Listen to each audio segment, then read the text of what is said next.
Ya oke. Nah, gue dapat nih Winred. Gue anggap lah oke lah sistem ini gue oke.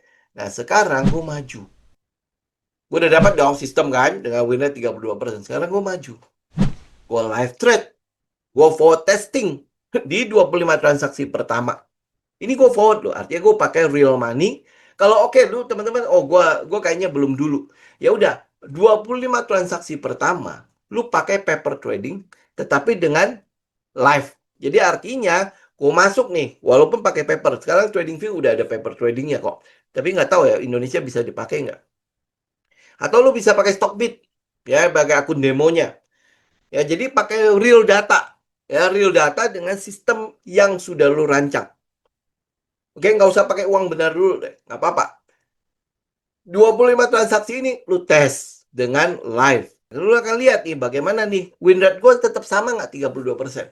Seenggaknya kalau gua ini lakukan ini secara rutin ya, kemudian konsisten, kemudian habis itu datanya menunjukkan sama, ya minimal sama ya. Oh ini berarti gua udah boleh untuk melangkah ke langkah selanjutnya. Jadi pada saat live trade pertama lu, gua mau uji sistemnya. Gue mau uji sistemnya dengan uang nyata.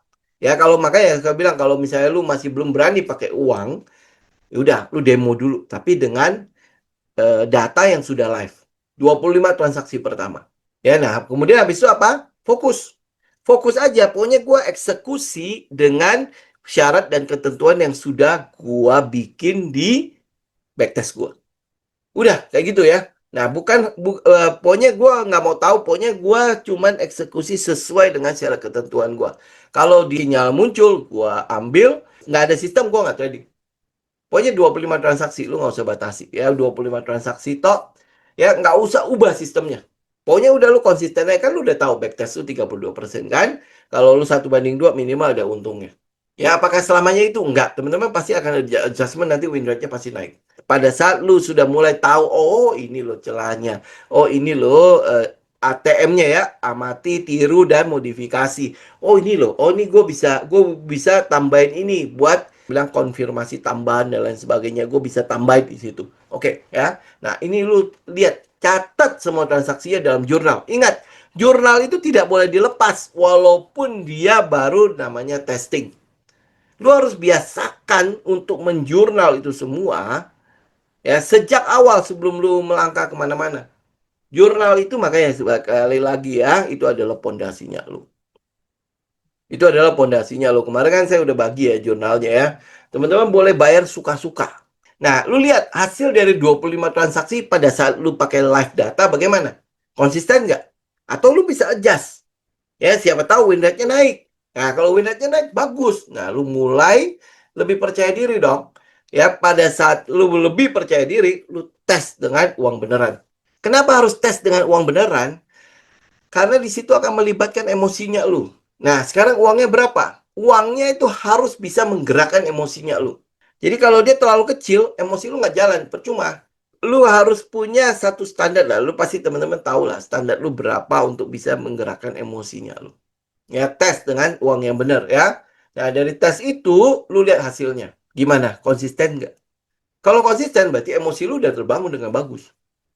Ya, nah tapi kalau misalnya udah ada bumbu-bumbu emosi, ini win rate-nya malah turun. Nah, apa yang terjadi di sini? Apa yang perlu gue perbaiki di sini? Ya, win rate kalau gue nggak ada emosi segini. Kalau gue pakai di live trade tetapi nggak pakai uang, emosinya sama, konsisten kan? Atau lebih baik misalnya. Ya, nah, tapi kalau gue pakai uang, kok jadi beda ya? Ini ada apa? Ada yang perlu gue adjust nggak? Kalau ada yang perlu gue perbaiki, di mana yang gue perlu perbaiki? Ya biasanya bukan sistem yang lu perbaiki. Biasanya yang diperbaiki itu diri lu. Bagaimana ya gue bisa nggak emosian ya? Gue ikut aja udah, tutup mata aja. Gitu ya, habis udah gue pasang trading plan-nya semua udah gue atur, udah gue tinggal bagaimana caranya gue bisa rela untuk meninggalin itu ya. Gue bagaimana caranya gue bisa rela ya untuk membiarkan plan gue bekerja ya. Nah, lu pasti akan mulai mulai mengarah ke situ. Nah, di situ lu pasti akan sadar kenapa psikologi trading itu penting. Kenapa risk management itu penting. Ya, pertama memang lu fokus pada sistem. Oke, nggak apa-apa ya. Karena kalau nggak ada sistem juga percuma ya. Kita nggak tahu ya bagaimana cara kita entry dan lain sebagainya kan. Tapi seiring dengan lu testing, lu mulai uji, lu mulai lihat, ya lu mulai sadar. Kenapa gue lebih menekankan psikologinya lu? Kenapa gue sampai ngomongin soal neuroscience untuk trader? Kenapa gue menitik beratkan pada risk dan money management dibandingkan dengan sistem? Nah, 25 transaksi yang pertama ini yang lu lakukan live, ya lu lihat nanti habis itu bagaimana hasilnya. Konsisten nggak atau lebih baik nggak? Ya, atau setelah gue masukin ini bagaimana cara gue mencegah emosi gue yang menjalan dan lain sebagainya, apa yang harus gue lakukan agar emosi gue tetap tenang.